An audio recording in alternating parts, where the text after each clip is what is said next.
કેવીની class YouTube ચેનલમાં આપ સરે મિત્રોનું હું દિલથી સ્વાગત કરું છું।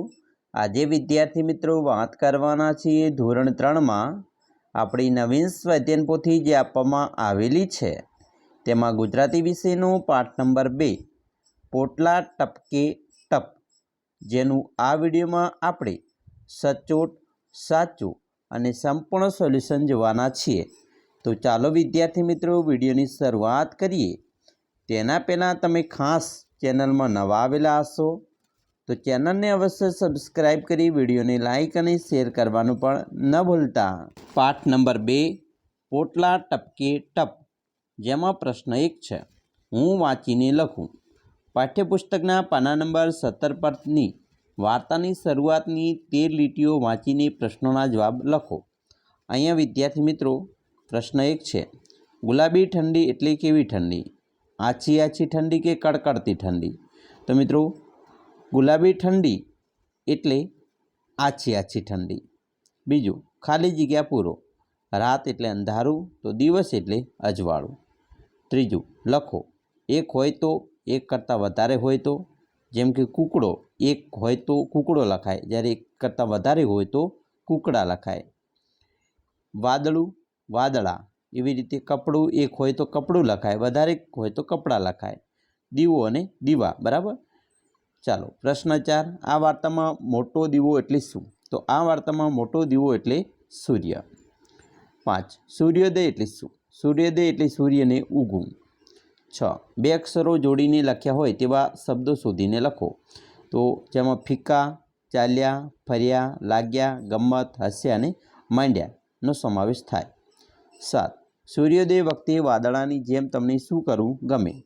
તો સૂર્યોદય વખતે વાદળાની જેમ મને કસરત કરવી તેમજ શાળાએ જવું ગમે। 8, ઘણા વાદળા વિશે વાંચી એક વાદળ માટેના વાક્યો લખો। તો અહીંયા મિત્રો આપણે લખી શકીએ, વાદળાને ફરવાનું મન થયું, બરાબર। પછી વાદળે કપડાં પહેરવા માંડ્યા, વાદળા ફાટવા ફરવા નીકળ્યા। તો આપણે એવી રીતે અહીંયા લખવાનો છે।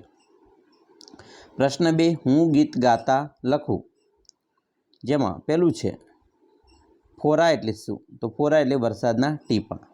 બીજું, વરસાદ ન પડે ત્યારે તમને શું કરવાનું મન થાય? તો વરસાદ ન પડે ત્યારે મને શાળાએ, ખેતરે મિત્રો સાથે રમવાનું મન થાય। 3, વરસાદના ટીપાં ક્યાંથી આવતા હશે? તો વાદળમાંથી। 4, વરસાદના ટીપાંને પૂછવા માટેનો એક પ્રશ્ન લખો। તો લખી શકાય કે વરસાદના ટીપાં તમે ક્યાંથી આવો છો? પ્રશ્ન ચિહ્ન કરવાનું છે।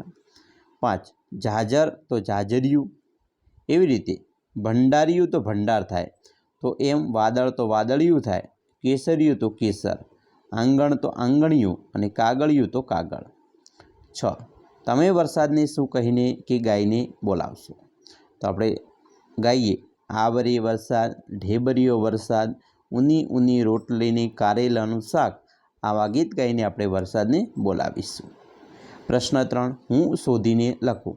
અહીંયા નીચેના સુવિચાર વાંચો છો, જેમાં સુવિચાર છે મિત્રો, વિદ્યા વિનયથી શોભે છે। બીજું, જેવી દ્રષ્ટિ તેવી સૃષ્ટિ। ત્રીજું, ઉદ્યમ કરે તે ઉત્તમ માણસ। ચોથું, વૃક્ષો એ પૃથ્વી પરના દેવદૂતો છે।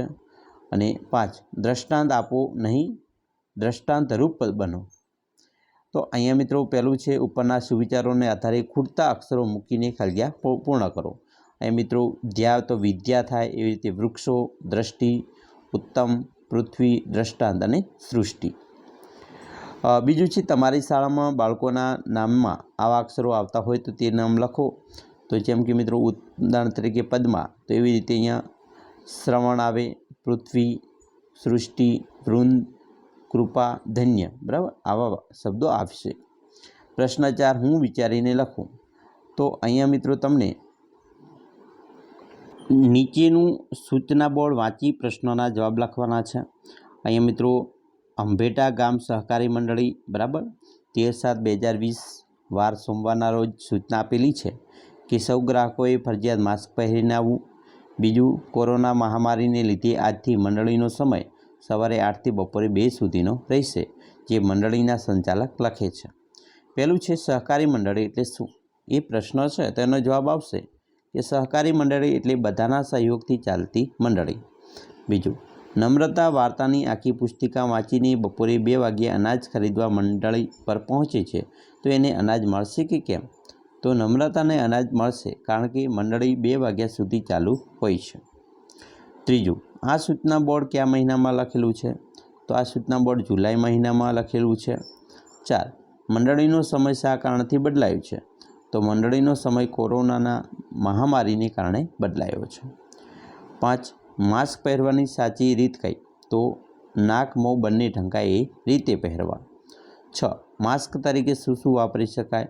તો માસ્ક તરીકે રૂમાલ, ચૂંદડી, માસ્ક, દુપટ્ટો વગેરે આપણે વાપરી શકીએ. પ્રશ્ન 5, હું બનાવું. સૂચનો છે અંગૂઠો, શાકભાજી, હથેળી કે ફૂલપાનનો ઉપયોગ કરી સૂચના મુજબ છાપકામ કરો. તો મિત્રો, એક ચકલી છે એનું તમે છાપકામ આવી રીતે કરી શકો છો. અહીંયા તમારે અંગૂઠા વડે કરવાનું છે, શાકભાજી, હથેળી કે ફૂલપાનનો ઉપયોગ કરીને તમારે કરવાનું છે. અહીંયા તમને નમૂના રૂપ આપણે ચિત્ર મૂકેલા છે, બરાબર.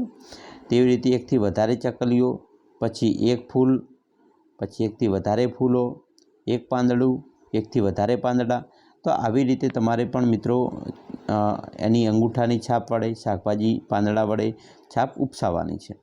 પછી એક હાથ, તમારો હાથ છે મિત્રો, અહીંયા છાપ ઉપસાવવાની છે. એકથી વધારે હાથ છે એની પણ છાપ અહીંયા ઉપસાવવાની છે. આપણે ચિત્ર આપેલા છે, પરંતુ આવી રીતે તમારે પણ મિત્રો છાપ બનાવવાની રહેશે. આશા રાખીએ છીએ તમને આપણા વિડીયો ખૂબ જ ઉપયોગી નીવડશે, અને ખાસ વિડીયો ગમે હોય તો મિત્રો લાઇક, શેર અને સબસ્ક્રાઈબ કરવાનું પણ ન ભૂલતા.